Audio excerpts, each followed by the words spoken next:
여호와 샬롬. 여호와 샬롬. 한 주간도 주님의 평안 속에 지내시다가 주일을 맞이한 줄로 믿습니다. 아멘. 오늘 본문의 말씀은요, 우리가 너무도 잘 아는 말씀이에요. 애굽은 지금의 이집트입니다. 애굽에서 이스라엘 백성들을 출애굽하여서 이제 광야 40년 동안 이끌었던 모세가 죽고 난 다음에 이제 하나님께서는 여호수아를 불러서 이제 너는 이스라엘 백성들을 이끌고 가나안 땅을 정복하라, 이렇게 하나님께서 여호수아를 부르시는 장면이 오늘 본문의 말씀입니다. 그런데 여러분, 이때 여호수아의 마음이 어떠했을까요? 여러분, 모세는 그 광야 40년 동안 이스라엘 백성들을 이끌었던 이 모세는요, 얼마나 능력이 많고 탁월한 지도자였는지 모릅니다. 그런 지도자 뒤를요, 여러분, 있는 이 후임자로서 여호와의 마음은 참으로 두렵고 불안했을 것입니다. 그런데 상황도 좋은 상황이 아니었어요. 100만 명이 넘는 이스라엘 백성들을 이끌고 가야 하는 책임도 있었고요. 그리고 더더욱이 광야길을 한다는 것은 더더욱 힘든 일입니다. 그래서 어려울 때 여러분, 지도자가 된다라고 하는 것은 좋기보다는 부담스러운 것이 사실일 것입니다. 거기다가 요단강을 건너야 되잖아요. 요단강을 건너야 하고 또 가나안 땅에 사는 거민들 7족속들과 여러분 전쟁을 치러야 되는 그런 상황입니다. 여러분, 전쟁이라고 하는 것이 무엇입니까? 전쟁은 내가 죽느냐 내가 죽이느냐 하는 거예요. 그래서 내가 상함을 받을 수도 있잖아요. 그죠? 그리고 또 가족들도 잘못될 수도 있고요. 그리고 여러 가지로 어려움을 당할 수 있는 그런 처지라고 우리가 할 수 있습니다. 이런 상황 속에서 여러분, 여호수아의 마음은 어떠했느냐? 아마도 한편으로는 여러분 도망치고 싶은 그런 마음도 있었을 것이고, 또 한편으로는 염려와 근심과 걱정이 가득했을 것이고, 또 한편으로는 왜 하필 나냐며, 왜 나냐고 그렇게 억울하다고 느끼는 그런 부분도 없지는 않았을 것 같습니다. 이렇게 요단강을 건너서 가나안 땅을 정복하는 이 전쟁을 앞두고요, 사명을 받은 여호수아의 모습은 여러분, 사실 어찌 보면 계속해서 이어지고 있는 코로나19 앞에서 두려워하고 또 흔들리고 있는 우리의 모습과 비슷하지 않은가, 저는 그렇게 한번 생각해 봅니다. 그런데 여러분, 오늘 우리가 정말 감사한 것이 하나 있어요. 그것은 성경을 보니까 여호수아가 염려할 것이 없었던 것은 시간이 지나고 나서 보니까 여러분, 하나님께서 도우셔서요, 전쟁에서 어떻게 하십니까? 이기게 하셨고요. 또 모든 것을 다 정착시켜 주셨다는 거예요. 아멘. 그래서 결론을 보면 우리가 어떤 가정 가운데 있다 할지라도 두려워할 필요가 없다라고 하는 것입니다. 그러니까 우리가 성경에서 위로를 받는 것은 여호수아도 그렇고요, 성경에 나오는 모든 인물들, 사람들을 보면 하나님께서 그들과 함께 하셨고요, 그들을 도와주셨고요, 인도해 주셔서 승리하게 이기게 하셨다는 것입니다. 이것을 볼 때 오늘 우리의 삶도 비록 코로나로 인해서 일상의 모든 것들이 힘들어졌고요, 또 어려워졌지만 결국은 우리로 하여금 하나님을 찬송할 수 있는 그런 시간들이 올 수 있도록 하나님께서는 만들어 주실 줄로 믿습니다. 이것을 우리가 확인할 수가 있는 거예요. 그러므로 오늘 우리는 말씀을 통해서 이 확신 속에 승리의 길을 걸어갈 수 있는 우리 성도님들이 되시기를 주님의 이름으로 축원드립니다. 자, 오늘 본문 말씀 속에는 여러분, 우리가 배워야 될 교훈이 있어요. 그것이 무엇이냐면 여호수아가 두렵고 위험한 이 상황 속에서 이스라엘 백성들을 잘 이끌어 나갈 뿐만이 아니라 또 가나안을 정복해서 전쟁에서 승리하고요, 또 그 땅을 후손들에게 물려주는 그런 놀라운 업적이 이루어지기까지는 이유가 있었다는 거예요. 비결이 있었습니다. 그것이 바로 무엇이냐면 여호수아가 하나님의 말씀 앞에 믿음의 사람으로 써 있었기 때문이라는 거예요. 여러분, 오늘 우리가요, 믿음 생활을 하면서 믿음의 사람으로 세상에 서 있다라고 하는 것은 굉장히 놀라운 여러분 사실입니다. 놀라운 일이 아닐 수가 없어요. 그렇기 때문에 오늘 우리도요, 믿음의 사람으로 또 세상 앞에 서 있는 한 우리는 두려워 떠는 자가 아니라 넘어지는 자가 아니라 승리하는 자가 되는 줄로 믿습니다. 자, 비록 지금 우리는요 힘들고 어려워요. 어렵지만, 그래서 염려가 되고 두렵지만 너무 두려워할 필요가 없다라고 하는 것입니다. 그러므로 하나님의 도우심을 의지하고요. 하나님의 말씀을 의지하며 믿음으로 지금의 환경을 이겨나가시는 우리 성도님들이 되시기를 바랍니다. 그래서 저는 오늘 본문 말씀을 중심으로 해서 믿음의 사람이란 어떤 사람인가? 믿음의 사람의 특징 두 가지를 전하면서 함께 은혜를 나누겠습니다. 첫 번째로 믿음의 사람은 어떤 사람인가? 여러분, 믿음의 사람은 위기 앞에 여러분 두려워하지 않는 사람인 줄로 믿습니다. 자, 오늘 본문 6절을 말씀을 보게 되면 강하고 담대하라. 그리고 9절 말씀도 보게 되면 내가 내게 명령한 것이 아니라 강하고 담대하라. 두려워하지 말며 놀라지 말라. 하나님께서 여호수아에게 주신 말씀이에요, 여러분. 그런데 여러분, 이 말씀은 오늘 우리에게도 동일하게 주시는 말씀인 줄로 믿습니다. 여러분, 사람이라고 하는 존재는요, 위기가 닥치면 두렵기 마련이에요. 그것은 믿음이 좋은 사람도 마찬가지고 그 누구랄 것도 없이 위기가 닥치면 그 순간에는 여러분 다 흔들리게 되어 있어요. 그랬을 때 여러분, 우리가 우왕좌왕하는 것이 아니라 우리의 믿음이 좌로나 우로나 치우치는 것이 아니라 여러분, 하나님의 말씀을 기억하는 거예요. 하나님 말씀을 기억하면서 하나님이 나와 함께 하신다는 분명한 믿음의 확신을 가지고 두려움을 극복해 나가는 거예요. 두려움을 이겨 나가는 거예요. 그러므로 믿음의 사람이라 어떤 사람이냐? 아무리 어렵고 힘든 그런 두려움의 환경이 온다 할지라도 하나님을 믿고 의지하는 믿음으로 강하고 담대하게 극복해 나가며 세상 앞에 서 있는 사람인 줄로 믿습니다. 자, 여러분, 믿음이라고 하는 것은요, 그러니까 내가 믿습니다 라고 하는 것은요, 두 가지예요. 내가 믿습니다 할 때 뭘 믿느냐는 거예요. 여러분, 뭘 믿습니까? 아멘. 천지를 창조하신 하나님, 전지전능하신 하나님, 세상 역사를 주관하시는 그 하나님을 믿는 것입니다. 나를 믿는 것이 아니라, 세상을 믿는 것이 아니라, 여러분, 천지 만물을 만드시고요, 세상 역사를 주관하시는 그 하나님을 내가 믿습니다. 그리고 하나님의 약속의 말씀은 신실하신 말씀이고요, 그 말씀대로 이루어지는 것을 나는 믿습니다 라고 하는 것이 여러분 믿음입니다. 여러분, 믿음은 몇 가지라고요? 두 가지. 첫 번째는 하나님을 믿는 것이고요, 두 번째는 하나님의 말씀을 믿는 거예요. 성경을 믿는 것입니다.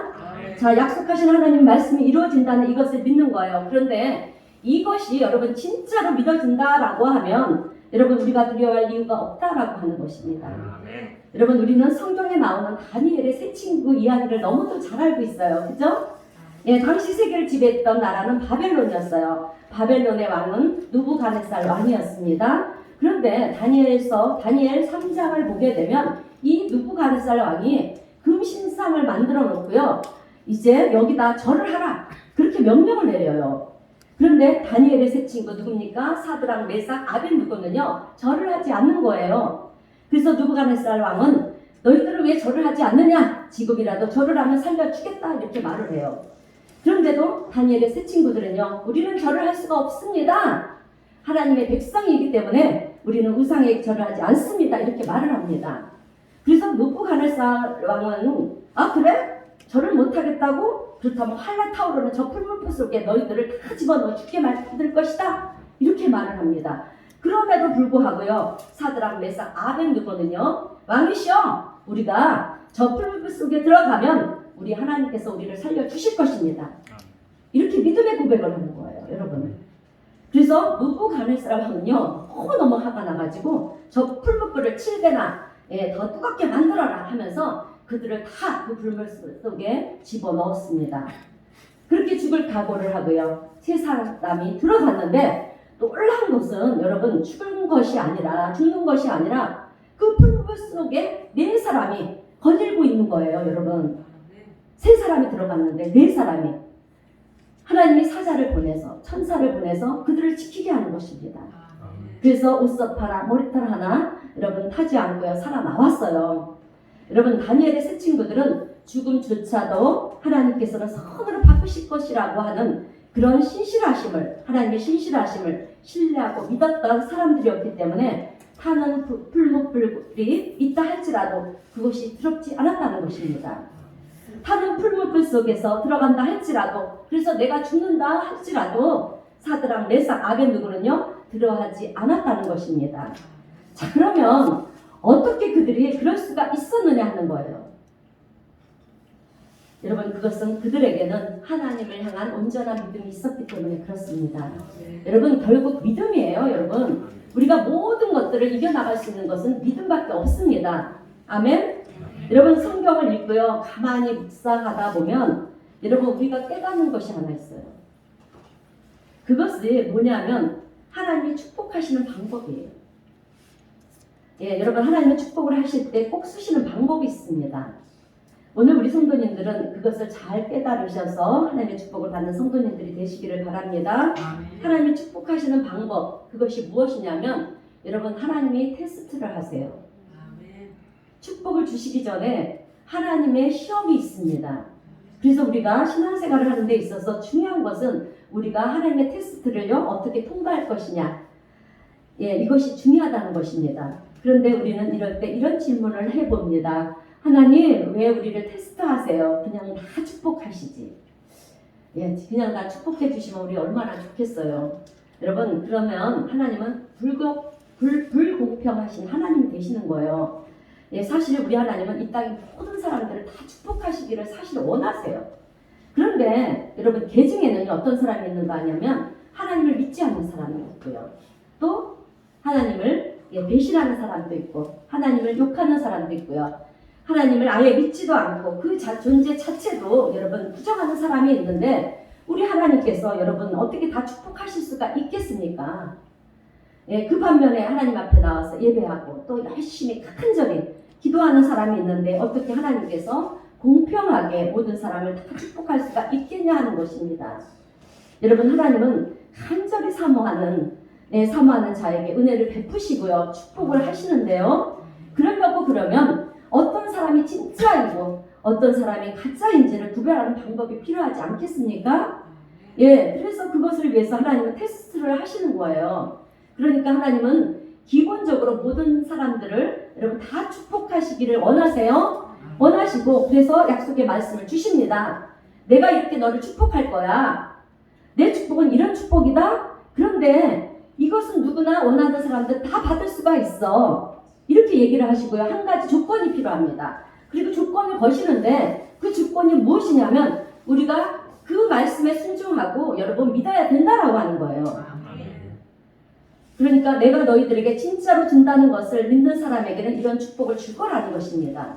그런데 그 축복의 내용을 보니까 너무나도 크고 놀라운 축복인 거예요. 너무도 좋은 것입니다. 그래서 이 사람 저 사람 할 것 없이 누구라 할 것 없이 여러분 나도 받겠습니다. 나도 믿습니다. 그러면서 나에게 주옵소서라고 그렇게 말을 한다는 거예요. 그런데 여러분 실상을 보니까 우리의 삶을 들여다보니까 믿습니다 하면서도 안 믿는 사람들이 많이 있다는 거예요.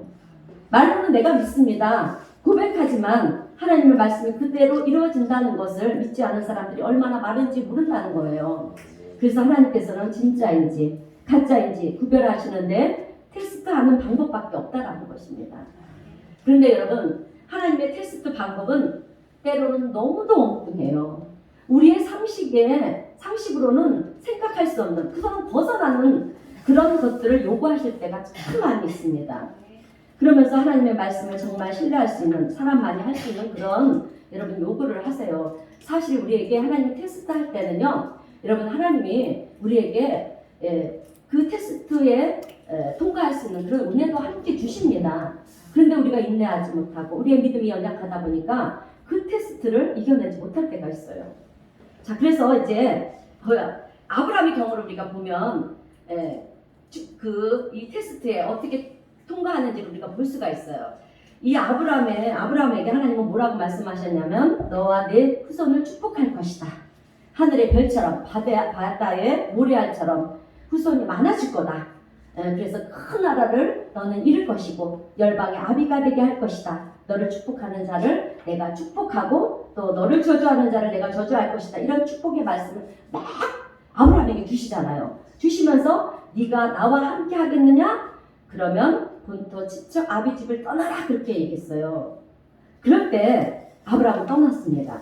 그리고 나서 오래 기다렸더니 하나님께서 약속하신 이삭을 아들로 주셨어요. 그러니 여러분 이 아들이 얼마나 귀한 아들이겠습니까? 그런데 어느 날 하나님께서는요 아브라함을 본격적으로 축복을 하시기 전에 이제 마지막 믿음을 보시기 위해서 테스트를 하세요. 예, 그 테스트가 무엇이냐면 내 아들 이삭을 나에게 바치라는 거예요. 하나님 앞에 바치라는 거예요. 제물로 여러분. 이럴 때 우리 같으면 어떻게 하겠습니까? 여러분 같으면 어떻게 하시겠어요? 하나님, 예, 나 더 이상 축복 필요 없어요. 그냥 우리 이삭과 함께 살게 해주세요.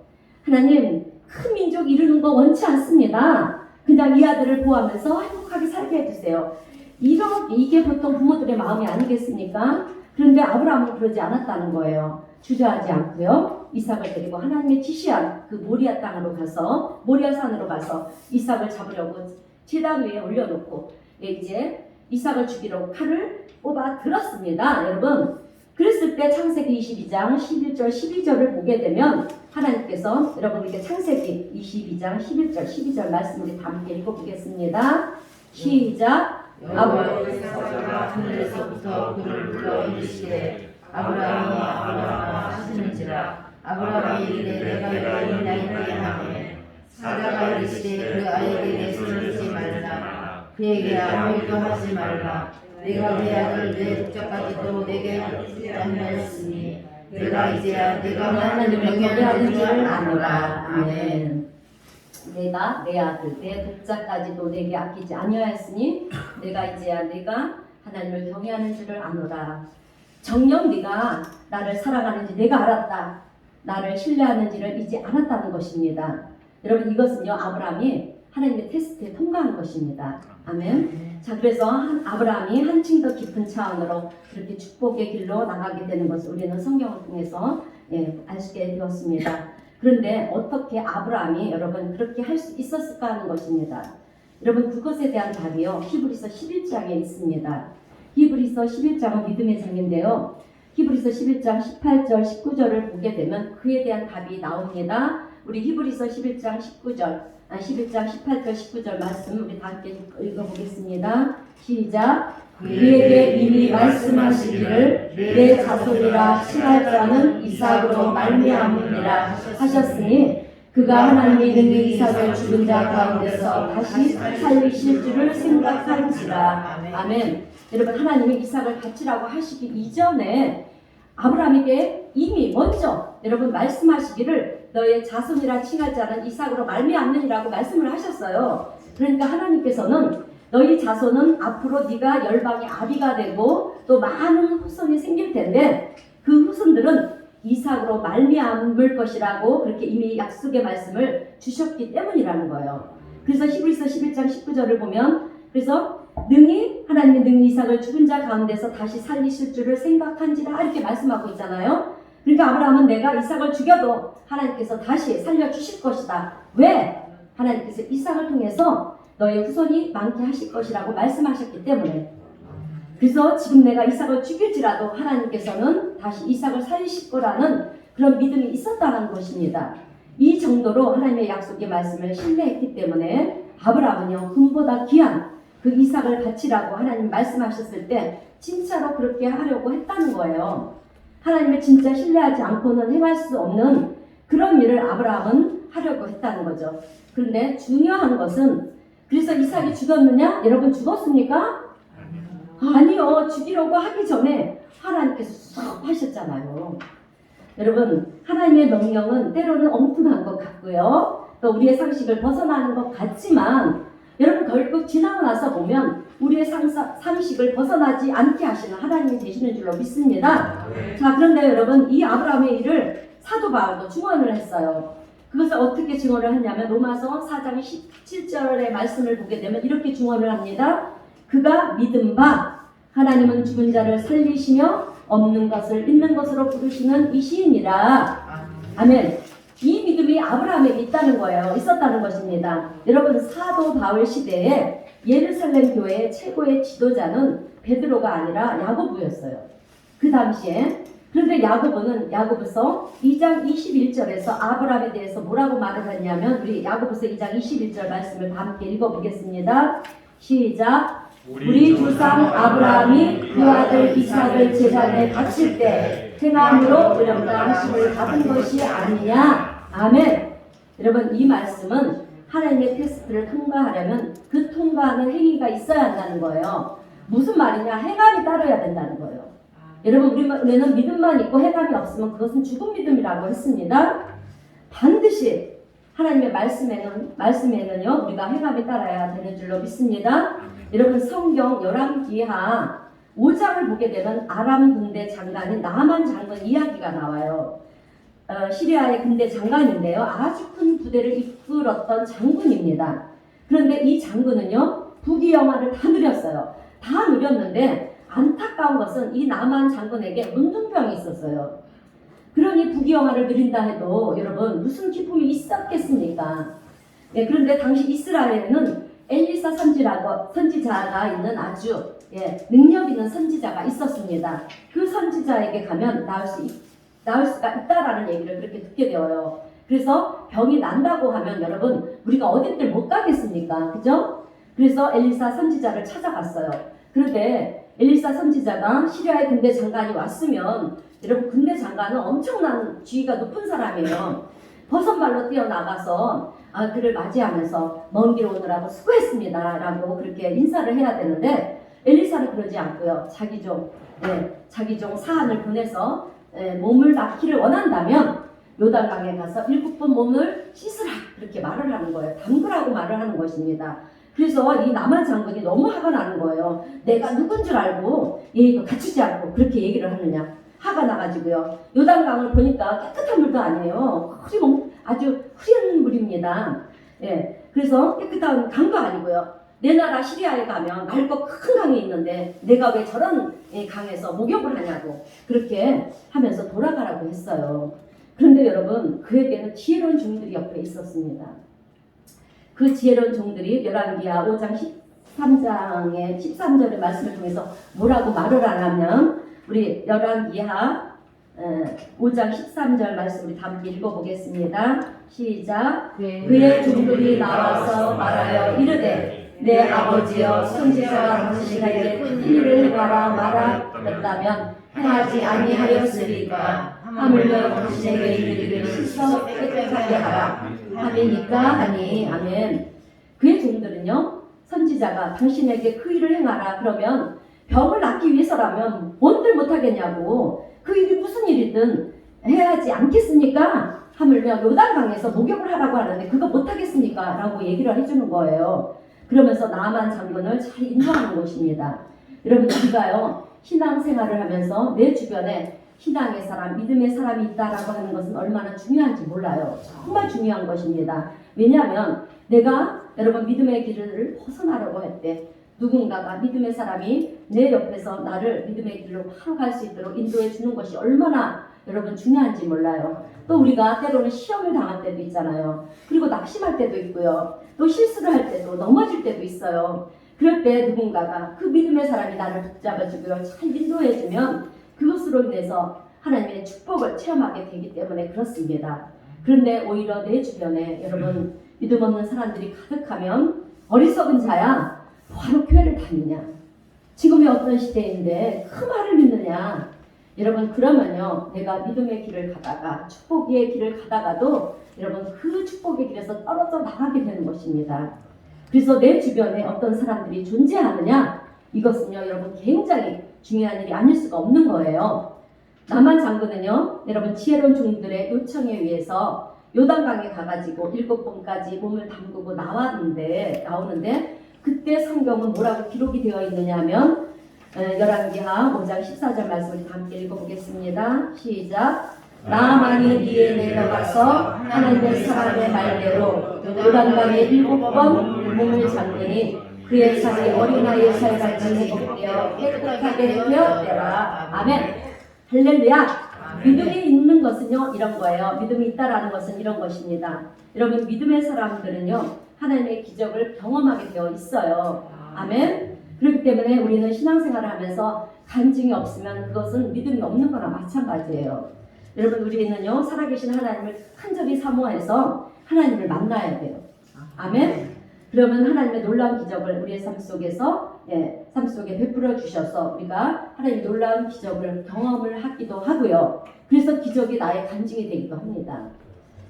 그렇게 해주셔요. 그러므로 오늘 우리는 어떤 상황에서도 하나님을 신뢰하면서 흔들리지 말고요. 위기를 기회로 되게 만들어서 하나님의 기적을 체험하는 우리 성도님들이 되시기를 주님의 이름으로 축원드립니다. 자, 두 번째로 믿음의 사람은 어떤 사람인가? 하나님의 말씀을 삶의 기준으로 삼는 사람이에요.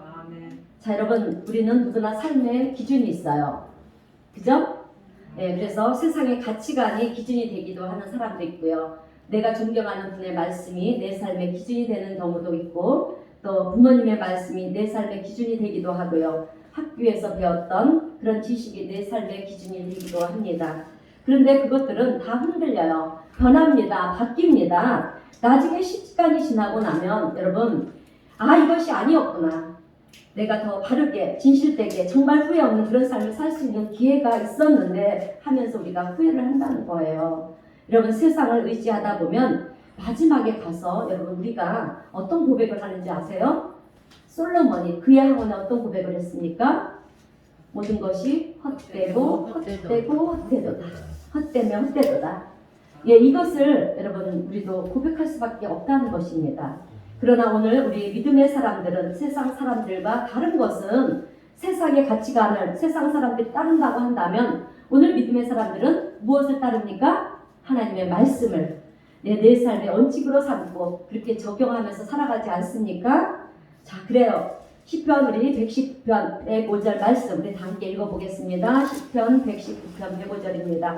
시작. 주의 말씀은 내 발의 등이요 내 길의 빛이니이다. 아멘. 여러분, 이 말씀은 하나님의 말씀은 내 발의 등불이라는 거예요. 그리고 내가 가는 길에 빛이라는 것입니다. 그런데 여러분, 이 얘기가 믿지 않는 사람들의 귀에는요 엉뚱하게 들린다는 거예요. 말도 안 되는 얘기처럼 들린다는 것입니다. 그러나 믿음의 사람들은요 하나님의 말씀을 의지하며 내 삶의 기준으로 삼고 살아가야 할 줄로 믿습니다. 자, 그러면 후회 없는 인생이 아니라 여러분 하나님 앞에 감사하며 하나님 찬양하는 그때 인생이 될 줄로 믿습니다. 여러분, 우리는 하나님께서 여호수아를 통해서 여리고 성을 무너뜨렸을 때 그 방법이 어떤 방법인지 잘 알고 있어요. 그죠? 그때 하나님께서 여호수아에게 주신 말씀은 말도 안 되는 말씀이었잖아요. 예? 하루에 한 바퀴씩 여리고 성을 돌아라. 6일을 돌아라는 거예요. 그리고 6일을 돈 후에 7째 되는 날 어떻게 합니까? 마지막 날에는 7바퀴를 돌으라는 거예요. 매일 6일째까지는 하루에 한 바퀴씩만 돌고 마지막 7번째는 7바퀴를 돌으라고 그렇게 말씀하셨어요. 그래서 이스라엘 백성들은 사실 그렇게 한다고 여리고 성이 무너지겠어? 성경에는 기록이 되지 않았지만 저의 생각으로는 그러나 의심을 가졌지만 그래도 하나님의 뜻에 순종하면서 7바퀴를 돌았어요, 여러분. 그리고 7바퀴를 다 돌았습니다. 그러고 나니까 이제 하나님께서 뭐라고 하십니까? 소리를 지르라는 거예요. 그런데 소리를 지르는 것이 무슨 의미가 있겠냐? 그런데도 그들은 소리를 질렀더니 어떻게 됐습니까? 하나님이 역사하셔서 여리고 성이 스스로 무너지게 됐어요. 무너지지 않았습니까? 그렇게 하나님은 만들으셨어요. 여러분, 이것이 믿음의 원리라는 거예요. 이렇게 믿음의 원리는요 우리의 상식과 벗어나는 거예요. 정말 이게 하나님의 뜻인가? 하나님의 뜻이라는 거죠. 이렇게 하나님은요 하나님의 엉뚱한 그런 하나님의 방법이 있다는 것입니다. 그런 방법으로 우리를 유인할 때가 있어요. 그런데 여러분, 그것은 엉뚱한 것이 아니라 여러분 그것이 믿음의 원리라는 사실을 여러분 기억하시는 여러분들이 되시기를 바랍니다. 자, 여러분, 우리가요 신앙생활을 하면서 이렇게 하나님을 가까이 대면하면서 이런 것들을 자꾸 경험하고 또 경험하게 되면 여러분 우리가 믿음이 생기는 거예요. 처음부터 사실 믿음이 생기지는 않습니다. 그러나 내가 주의를 지키면서 하나님의 말씀을 사모하고 또 하나님의 은혜를 사모할 때 하나님께서는요 우리의 삶 속에 경험은 기적 같은 일들을 경험하게 하세요. 그래서 이런 일들이 일어났네? 이러면서 하나님이 하신 일들을 우리가 경험하게 돼요. 그러면서 내가 믿음이 생기는 거예요. 차츰 그렇게 우리의 생활 속에서 하나님의 기적 같은 일들을 경험하면서 우리가 믿음이 생깁니다. 믿음이 생기는데요. 그 믿음이 생기고 나면 이제 그 다음부터는 여러분 하나님의 말씀이 진리라는 것을 여러분 우리가 알게 돼요. 아멘. 그 다음에는요 주님이 무엇을 요구하셔도요 우리는 거기에 순종하게 되고요. 그것을 통해서 하나님의 테스트를 통과할 뿐만 아니라 하나님의 기적을 경험하게 되는 줄로 믿습니다. 아멘. 그러므로 하나님의 말씀을 붙들고 순종함으로 하나님의 기적을 경험하신 우리 성도님 모두가 되시기를 주님의 이름으로 축원드립니다. 아멘. 자, 이제 설교를 마무리하겠습니다. 여러분, 우리가요 정말 감사한 것은 하나님의 말씀을 참 진리라고 내가 확신하면서 여러분 그 말씀 앞에 서게 되면 우리 안에 생기는 일이 있어요. 그것은 두려움이 사라지고요 자신감이 생긴다는 거예요. 아멘. 평안한 마음이 들어온다는 것입니다. 그런데 자신감이 생기면 어떻게 될까요? 도전을 하게 되는 거예요. 무슨 일이든 하나님이 기뻐하시는 일이라면 우리가 도전하게 되어 있습니다. 그래서 성경에서 누가 그랬냐? 여러분, 거인 골리앗 앞에 서 있는 소년 다윗이 그리지 않았습니까? 여러분, 다윗은요 하나님을 모욕하고 이스라엘 백성들을 조롱하는 골리앗을 쳐다보면서 너무 화가 났어요. 그런데 이스라엘 군대 중에는 어느 누구도 여러분 골리앗 앞에 나가지를 못하는 것입니다. 그래서 다윗이 내가 나가겠습니다. 그러니까 사울왕이 뭐라고 합니까? 어린 소년 다윗을 보면서 네가 어떻게 할 수 있겠냐? 그렇게 말을 해요. 그때 다윗은 뭘 어떻게 되겠죠? 한번 나가보겠습니다. 이렇게 얘기하는 것이 아니라 다윗은요 자기가 100% 이긴다는 그 승리 확신을 가지고 나갔습니다. 그래서 정녕 네가 이길 수 있겠느냐 하는 이 사울왕 앞에 다윗은 뭐라고 고백을 하냐면 당시 여러분 다윗은요 양을 치는 목동이었어요. 소년 목동이었습니다. 그런데 이 다윗이 이제 왕에게 그렇게 얘기를 하는 거예요. 왕이시여, 내가 양을 칠 때 사자도 나타나고 곰도 나타났을 때 내가 그 짐승들을 다 쳐서 이겼습니다. 그런데 하물며 골리앗 하나쯤 못 이기겠습니까? 다윗은 진다는 생각을 눈꼽만큼도 안 하는 것입니다. 그리고 골리앗을 향해서 너는 칼과 창과 단창으로 내게 나오지만 나는 여호와 만군의 여호와 하나님의 이름으로 나의 하나님 이름으로 내가 가노라 그렇게 하면서 여러분 나가서 돌을 던질 때 그 돌 한 방에 백없이 쓰러지는 그렇게 쓰러지는 골리앗을 우리는 성경에서 증거하는 것을 보지 않았습니까? 또한 여호수아의 조력자였던 갈렙이 그랬어요, 여러분. 여러분 갈렙은요 정말 믿음에 좋은 사람이었어요. 그래서 아마 여호수아가 이렇게 모세를 이어서 그렇게 지도자가 되었을 때 갈렙 때문에 늘 마음이 든든했을 것입니다. 갈렙은요 가나안 땅을 정복하는 전쟁을 하면서 험한 산지이며 또 거인 족속들이 살고 있는 산지를 여러분 점령하러 갈 때 갈렙은 뭐라고 말하느냐면 제일 먼저 나가서 나를 선봉대에 세워주십시오. 선봉대, 그 위험한 산지를 점령하는데 선봉대에 세워달라는 거예요. 저 험한 산지를 내가 정복하겠습니다. 그러는 것입니다. 그때 갈렙의 나이가 몇 살인지 아십니까? 80세였어요, 여러분. 80세인 노인이 도전하는 마음을 가지고요, 얘기를 하는 것입니다. 다들 평탄한 땅을 원하는데 이 갈렙은요, 저 험한 산지를 내게 주십시오. 내가 점령하겠습니다. 여러분, 80대인 이 노인의 갈렙의 기백이 정말 대단하지 않습니까? 그런데 어떻게 80이 된 그 나이에 그런 마음이 생길 수가 있느냐 하는 거예요, 여러분. 무엇이겠습니까? 믿음입니다, 여러분. 여러분 갈렙은요 하나님을 믿는 믿음의 사람이었기 때문에 그런 마음이 생길 수가 있었던 거예요. 여러분 오늘 우리도요 나의 삶에 하나님은 보호자가 되시고 나의 인도자가 되신다는 그 믿음을 가지고요 우리도 여호수아처럼 그리고 갈렙처럼 믿음의 사람으로 그렇게 나갈 수 있는 저와 여러분 모두가 되시길 주님의 이름으로 축원드립니다. 자, 그런데 목사님 하나님 말씀대로 내가 살다가 실수를 하면 어떻게 합니까? 라고 하는 질문을 하신다면 여러분 걱정하지 마세요. 내가 하나님 말씀대로 살다가 우리는 실수를 할 수가 있어요. 여러분 왜 인간이기 때문에 우리는 하나님이 아니시잖아요. 하나님이 실수가 없으시지만 우리는 여러분 실수투성이에요. 실패투성입니다. 그래서 우리가 알아야 될 것은요 우리가 하나님의 말씀을 의지하며 살다가 실수를 하게 되면 여러분 실수한 부분에 대해서 하나님께서는 우리를 다시 회복시켜 주세요. 반드시 회복시켜 주십니다. 그런데 여러분 마태복음 14장 28절 31절을 보게 되면 베드로가요 믿음을 가지고 무리를 걷지 않았습니까? 무리를 걸어갔어요. 무리를 걸어서 예수님께로 갔습니다. 그런데 가다가 어떻게 했습니까? 처음에는 믿음으로 섰어요. 믿음으로 서서 무리를 한 발자국, 두 발자국을 걸어가는데 갑자기 막 시퍼런 이 바닷물을 보면서 풍랑이 일어나니까 막 두려운 거예요. 그러니까 갑자기 믿음이 사라져 버렸어요. 그래서 어떻게 됐습니까? 물속으로 빠져 들어가는 거예요. 예? 그때 의심했다고. 여러분, 베드로를 예수님께서 물에 빠져 죽게 만들으셨습니까? 아니잖아요. 우리 예수님께서 손을 내밀어서 베드로를 끌어올리시지 않았습니까? 이렇게 하나님은요, 우리가요, 하나님의 뜻대로 살다가 도전하는 그 자체를 귀하게 보시는 거지 실수하는 것을 보시지 않는다는 거예요. 아멘? 결과는 여러분, 우리의 믿음을 보시고 하나님이 이루시는 거예요. 여러분, 우리는 최선만 다하는 거예요. 실수할 수 있습니다. 그러나 우리에게 주신 은혜에 우리는 최선을 다하고 열심만 다하면 되는 거예요. 그 결과를 하나님께서 부어주십니다. 우리는 완전하게 완벽하게 무엇을 이룰 수 있는 존재가 아니에요, 여러분. 그렇기 때문에 하나님은요, 우리의 결과를 보시지 않고 우리의 노력과 우리의 열심과 그리고 도전하는 마음을 보신다는 것입니다. 그런데 내가 믿음 생활을 한다고 하는 것은요, 주일날 한 번 와서 예배를 드리는 그것을 믿음 생활이라고 얘기할 수가 없어요, 여러분. 물론 그렇게 와서라도 여러분 은혜를 받고 위로를 체험하는 물론 사람도 있지만 그것이 전부가 아니라는 거예요. 또한 우리가 밥을 먹을 때 기도를 하지 않습니까?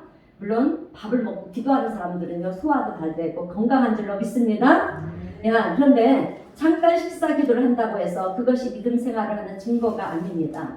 여러분, 믿음 생활은요, 그 차원을 뛰어넘는 거예요.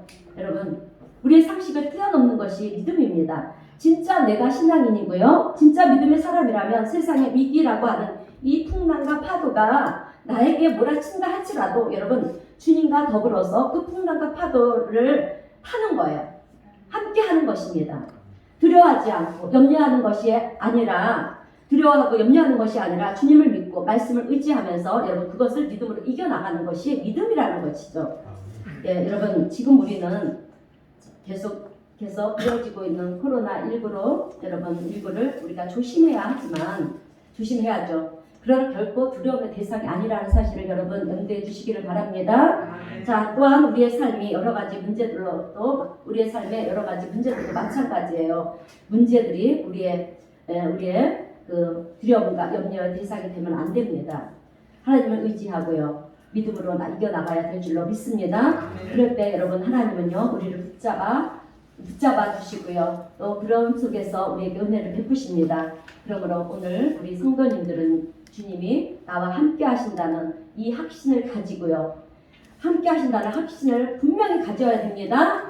그리고 강하고 담대한 믿음으로 놀라지 말고 두려워하지 말고요, 여리고성을 무너뜨린 여호수아처럼 그리고 험한 산지를 점령한 갈렙처럼 믿음의 승전고를 그렇게 도전하여 믿음의 승전고를 올리는 우리 은혜사랑교회 성도님들이 또 되시기를 주님의 이름으로 축원드립니다. 기도하겠습니다. 하나님 아버지, 감사합니다. 예수 그리스도의 보혈의 은혜로 우리를 구원하여 주시고 또 이렇게 하나님의 자녀로 삼아 주셔서 저희들 오늘도 하나님의 귀한 말씀을 들으며 우리를 향하신 하나님의 사랑과 하나님의 뜻을 깨달아 알게 하시는 은혜에 감사를 드립니다. 사랑의 주님, 여호수아에게 오늘 주신 말씀을 오늘 우리에게도 주심은 우리의 삶에 찾아온 코로나19로 인해서 그리고 계속 이어지고 있는 이 상황 속에서 저희들의 삶이 여러 가지로 어려운 문제들이 생기고 또 경제적 어려움마저 겪게 되면서 우리의 신앙이 흔들리고 그로 인하여 나약해진 믿음 속에 우리의 마음속에 염려와 근심과 걱정을 하며 두려움에 사로잡혀 있는 저희들에게 자로나 우로나 우리의 믿음이 치이치지 않고 강하고 담대한 믿음으로 하나님의 말씀을 의지하며 지금의 위기를 극복하며 이겨나가라고 주신 말씀인 줄로 믿습니다. 주님, 저희들이 주님의 말씀에 순종하며 말씀 따라 살아나갈 때 여호수아처럼 강하고 담대한 믿음으로 지금의 위기를 극복해 나가며 승리하는 우리 모두가 되게 하여 주시옵소서. 또한 우리의 삶에도 하나님의 놀라우신 기적을 베풀어 주셔서 오늘도 살아서 역사하시고 위기 속 우리의 삶을 도우시는 그 하나님의 은혜 가운데 저희들이 어떤 어려움과 또 위기 속에서도 두려워하지 않고 주님 말씀을 의지하며 믿음과 기도로 승리하는 신실한 믿음의 자녀들이 다 될 수 있도록 주님 오늘 우리 모두에게 은혜를 베푸시고 축복하여 주시옵소서. 성령님의 도우심을 의지하며 예수님의 이름으로 기도하옵나이다. 아멘. 찬송가 545장 함께 찬송하겠습니다.